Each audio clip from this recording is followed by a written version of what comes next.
ಬಗ್ಗೆದು 5 ತಿಂಗಳಿಂದ ಬಂದಿಲ್ಲ ಹಣ, ಗೃಹಲಕ್ಷ್ಮಿದು 3 ತಿಂಗಳಿಂದ ಬಂದಿಲ್ಲ ಅನ್ನೋ 5 ತಿಂಗಳು ನೋಡಪ್ಪ, ಯಾವುದನ್ನು ಕೂಡ ನಿಲ್ಸೋ ಪ್ರಶ್ನೆನೇ ಇಲ್ಲ.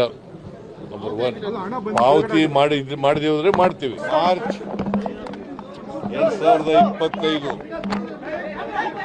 3ನೇ ತಾರೀಕಿನಿಂದ ಅಸೆಂಬ್ಲಿ ಪ್ರಾರಂಭ ಆಗ್ತದೆ. ಹೊಸ ವರ್ಷದಲ್ಲಿ ಮೊದಲನೇ ಅಧಿವೇಶನ ಆದದ್ರಿಂದ 3ನೇ ತಾರೀಕು ರಾಜ್ಯಪಾಲರ ಭಾಷಣ ಮಂಡಿಸ್ತಾರೆ. ಅವರು ರಾಜ್ಯಪಾಲರ ಭಾಷಣ ಮಂಡಿಸ್ತಾರೆ.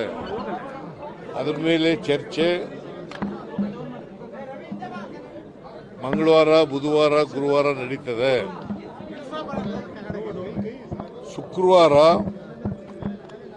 ಅಂದರೆ 7ನೇ ತಾರೀಕು ಶುಕ್ರವಾರ